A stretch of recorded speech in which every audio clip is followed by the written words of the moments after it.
बाबा रामदेव, जिनके बचपन का नाम था रामकिशन यादव। न्यूज़ रिपोर्ट के अनुसार इनका जन्म 25 दिसंबर 1965 को हरियाणा के महेंद्रगढ़ जिले में हुआ था। बचपन में इनकी शिक्षा एक गुरुकुल में होती है, जहां इनकी मुलाकात बालकृष्ण से हुआ और दोनों मिलकर अक्सर योग, आयुर्वेद और वेदों पर चर्चा करते थे। रामदेव को योग, ध्यान, इन सब विषयों पर काफ़ी दिलचस्पी थी। गंगोत्री में 3 साल योग तपस्या के बाद रामदेव हरिद्वार लौट आए, जहाँ इन्हें फिर से बालकृष्ण से मुलाकात होती है और यहीं रामदेव को अपने योग गुरु आचार्य कर्मवीर से भी मुलाकात हुई। और कर्मवीर ही थे जिन्होंने बहुसंख्यक लोगों को एक साथ योग कराने की शिक्षा दिए थे। और सबसे पहले बाबा रामदेव ने सूरत में 200 लोगों को एक साथ योग सिखाए थे। इसके बाद धीरे धीरे देश भर में बाबा रामदेव और कर्मवीर कैंप लगाना शुरू कर देते हैं। साल 1993 से 95 की बात है, जब रामदेव, बालकृष्ण और आचार्य कर्मवीर की मुलाकात गुरु शंकर देव से होती है। इसी समय ये तीनों मिलकर स्वामी अमलानंद के त्रिपुरा योग आश्रम में च्यवनप्राश बनाया करते थे और हरिद्वार के गलियों में रामदेव और बालकृष्ण साइकिलों पर घूम घूम कर च्यवनप्राश बेचा करते थे।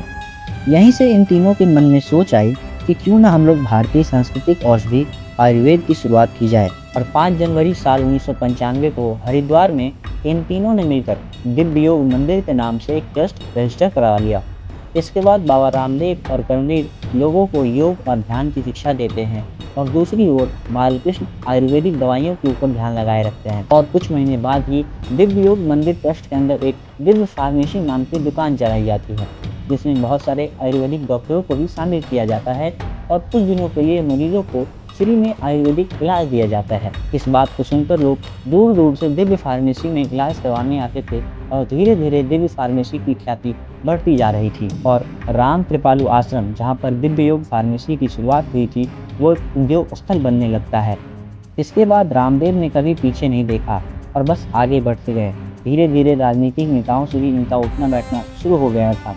साल 2000 के आसपास बाबा रामदेव ने खुद को आस्था चैनल से जोड़ लिए और लोगों को योग, ध्यान के साथ साथ अपने दिव्य योग फार्मेसी के प्रोडक्ट से भी परिचय करवाना शुरू कर दिए। फिर दिव्य फार्मेसी हरिद्वार से दिल्ली, अहमदाबाद, सूरत और फिर पटना के हर घरों में पहुंच गई। और ऐसे करते करते एक योग गुरु बाबा कब बिजनेस बाबा बन जाते हैं ये किसी को पता नहीं चलता। जिस योग की क्लास को रामदेव फ्री में पहले करवाते थे, उसके बदले अब पैसे चार्ज करने लगे और जिन लोगों को जितने करीब से बाबा रामदेव को देखना था, उसे उतना पैसा देना पड़ता था। इस योग कैंप से ही बाबा रामदेव की दवाइयाँ लाखों में बिकने लगी।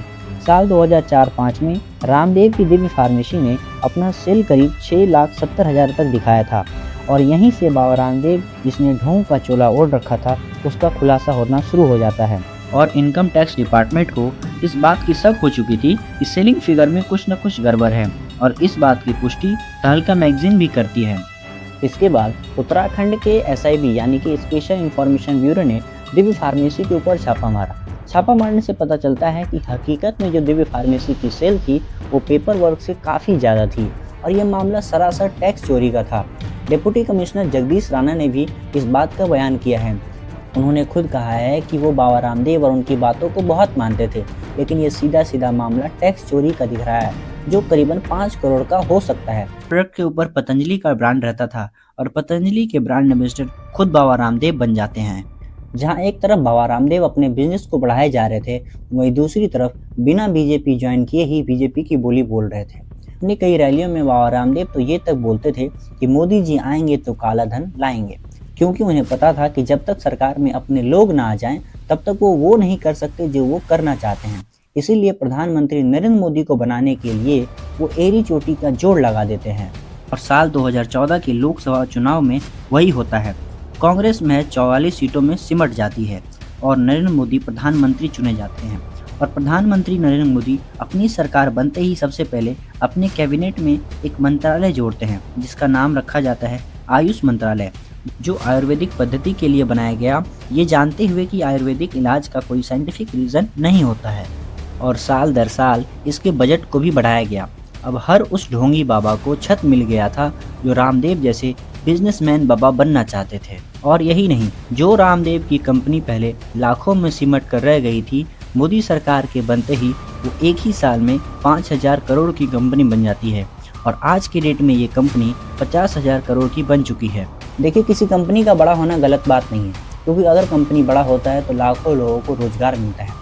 लेकिन रामदेव जिस गलत तरीकों से खुद को बड़ा बना रही थी, वो सरासर देश और लोगों को धोखा देना था। तो आखिर जानते हैं आखिर वो कौन से गलत तरीके थे जिसे रामदेव अपने बिजनेस के लिए अपनाते थे। आपको याद होगा, साल 2015 में एक खबर आया था कि मैगी में शीशा है, और इस बात की पुष्टि कोलकाता के सेंट्रल फूड लेबोरेटरी ने भी की थी कि मैगी में नॉर्मल लेवल से कई गुना ज़्यादा एमएसजी मिला हुआ है। एमएसजी का मतलब होता है मोनोसोडियम ग्लूटामेट, यानी कि लीड की मात्रा। ये न्यूज़ पूरे इंडिया में आग की तरह फैल जाती है और इसके बाद नेस्ले के मैगी को पूरे इंडिया में बैन कर दिया जाता है, जिससे नेस्ले को करीब 500 करोड़ का लॉस होता है। इसके बाद ही रामदेव अपना काइयापन शुरू कर देते हैं। कुछ महीने बाद ही रामदेव अपने आटा नूडल्स को बड़े गर्व के साथ मार्केट में लॉन्च कर देते हैं और खुद कैमरे के सामने आकर नूडल्स बनाकर दिखाते हैं।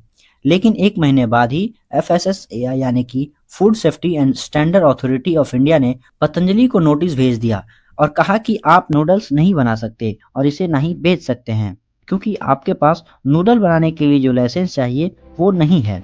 लेकिन बाबा रामदेव आस्था के नाम पर सबको पतंजलि के नूडल्स भी बड़े जोर शोर से बेचे जा रहे थे। उसके बाद नंबर आता है पतंजलि कच्ची घानी सरसों तेल का, जहां रामदेव बाकी सरसों तेल को मिलावट तेल बताते हैं और अपने पतंजलि को शुद्ध और प्योर।